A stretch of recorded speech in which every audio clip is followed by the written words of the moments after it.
What's up guys, my name's Nightchronic here on this Destiny 2 video, and today we're going to be talking about all the different armor perks in Destiny 2. Now with Forsaken, a lot of different armor perks had released, lots of cool things like scavengers, allowing you to get 3 rockets per heavy ammo in PvP, extra sniper rifle, get better dexterity, loading and flinching, lots of really cool things, but at first it can seem very overwhelming. You know, after a certain while, you start to get to the point where you don't really care about your weapons anymore because you have everything you want, and you start to focus on getting the perfect armor set for every engagement, because this is actually something that not a lot of people do, and it is definitely a very late game thing, is to start specializing each armor set for each engagement. That would be every time you pull out, you know, your sleeper simulant for doing Gambit, you want a full set for sleeper simulant that will help you do the best that you could possibly do in Gambit. Now, I've actually done a lot of research, look at all the different armor pieces I've had over the past few weeks, asked other people what kind of armor things that they have, and I've compiled a list, and I've actually found out not every armor piece can have every type of perk. Now, at first, I always went out and tried to get as many heavy ammo and special ammo scavengers as I possibly could,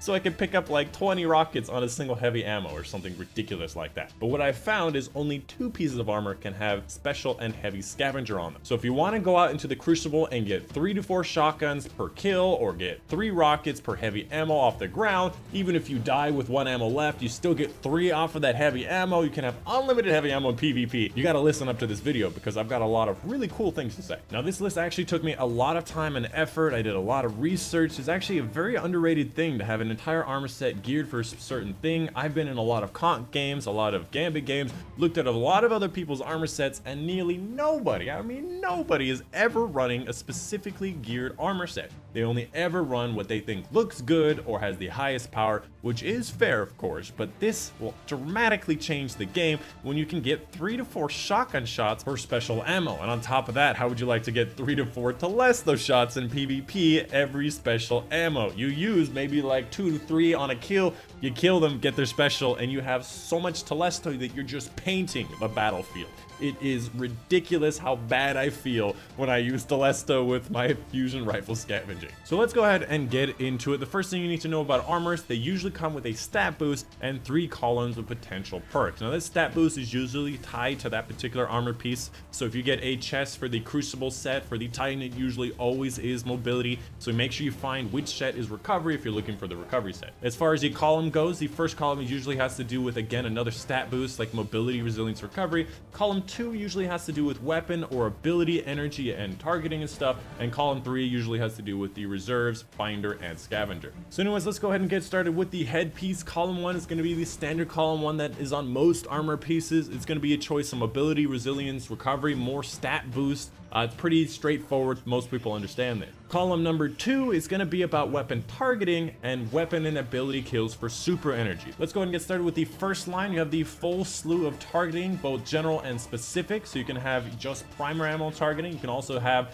just auto rifle targeting. Again, can just be general and specific. The second line is precision and scatter targeting, a very broad set of categories. Honestly, just look at it when you get it. You'll see which weapons are included. And then lastly, you have special, heavy, and ability kills for super, which I actually find to be a little bit underrated. I oftentimes get the heavy in PvP because I go with a full rocket scavenging build. I get 3 ward cliffs per heavy ammo off the ground, which is really nice, and I get a ton of heavy weapon kills, and I usually always get my super before the enemy. Moving on to column 3 of the headpiece, you're going to have special and heavy reserves, which is always specific, and you're going to have special and heavy finder, which is always general. Moving over to the arms armor piece, column 1 is pretty standard, as the previous one is going to be the stat boost. Column number 2 is going to be about weapon loading and some ability extra. So the first line is going to be all about reloading faster. It also has an enhanced version, making it a little bit better than before. You're going to have the full slew of both general and specific for every single type of weapon and all of these different categories. The next 3 lines are going to be pretty obvious. Better grenade throw distance, which I don't really find useful. Grenade for melee energy, and melee for grenade energy.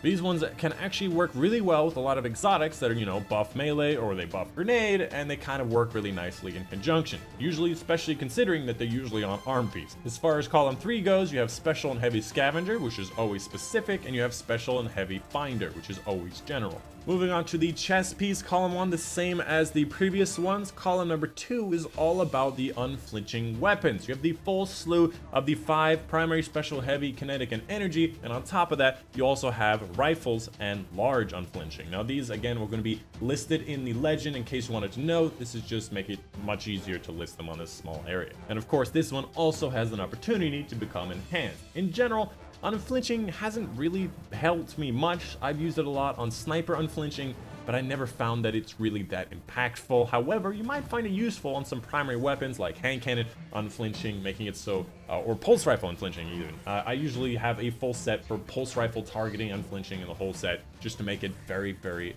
useful. And finally, you have a column 3 of primary scavengers, which is always specific, special finder, always general, and primary reserve, which is always specific. This particular column is not that useful. Primary scavenger and reserves are usually never useful, and special finder is useful in PvE in random patrols, but usually not much more than that. Moving on to the leg armor, is going to be the standard boost of stats, mobility, resilience, and recovery. The second column is probably the most diverse in the entire list of armors. You've got a bunch of dexterity improvements, which is going to be about handling. You've also got a bunch of different things for like class energy, for other energies, lots of crazy little things. So starting off on the first one, dexterity, you have special, heavy, kinetic energy, light weapons, and oversized weapon dexterity with a chance of also being enhanced. Again, this makes it so you can ready and stow weapons a lot faster, making it so you can switch to your shotgun in a pinch. I highly recommend using these for, you know, faster shotgun switching or faster heavy switching when you're in PvP. Alternatively, all of these other ones, I highly recommend class for class energy, especially if you are a hunter, making it so you can dodge a lot more often,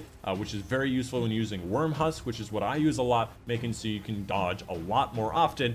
Alternatively, you know, Dynamo, class for super energy, really can't hurt. If you don't know what to put, just use that, because whenever you use your class, you get super energy, which is dope. As far as column 3 goes, you've got primary and special finder, which is always general, and you also got primary scavenger, which is usually always specific. Again, a kind of wasted column in general.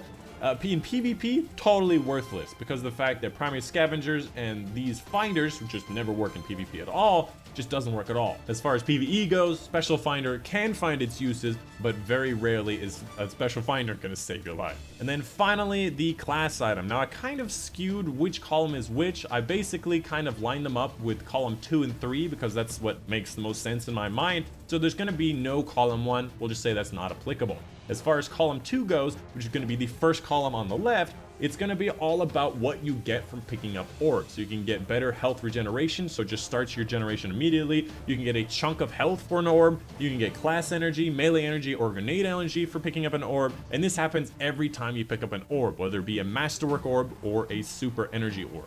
Now, in general, I usually go for better already. Regeneration immediately when you're picking up an orb has saved my life a lot. Alternatively, recuperation is kind of like a little mini Worm Husk picking up an orb. The other ones I really haven't found that useful. When I'm picking up orbs, usually everyone's dead, so I don't really find them that useful. Now, finally, moving over to column 3, probably the most powerful column 3, considering it has all of the option, is gonna be primary, special, and heavy scavenger, which is always specific, primary, special, and heavy finder, always general, and primary and heavy reserves. Now, on this one, I did not find any special. Again, these are always specific. I never found a single special reserved on this one. I don't know why. I have a lot of armor pieces across a lot of characters and a lot of time played, but I don't have one. It's possible that there is one, but I just don't have. Anyways, that is pretty much the entire thing. You can see the entire list of all the different armor perks on screen now. Also in the description down below is my original Google Docs. It should be public to anybody to view. If you wanted to go over there and highlight the different columns, I left notes, different sections that are always specific or always general or whatnot. I left them over there, and you can also see anything that I update, anything that I add over there. Of course, I'm saying this at the end of the video so you actually watch my whole video. Thank you for watching the video. But I usually always have these docs public in the description so you guys can actually see as I go along and as I change them. Well, that's it. That's the video for guys today. Hope you guys did enjoy. The fluffers should be on screen now, which is what I do in most of my videos. Hashtag made it to the fluffers in the comments down below for some love and hearts and comments. Thank you for watching. My name's Midnight Chronic, and I'll see you on the next.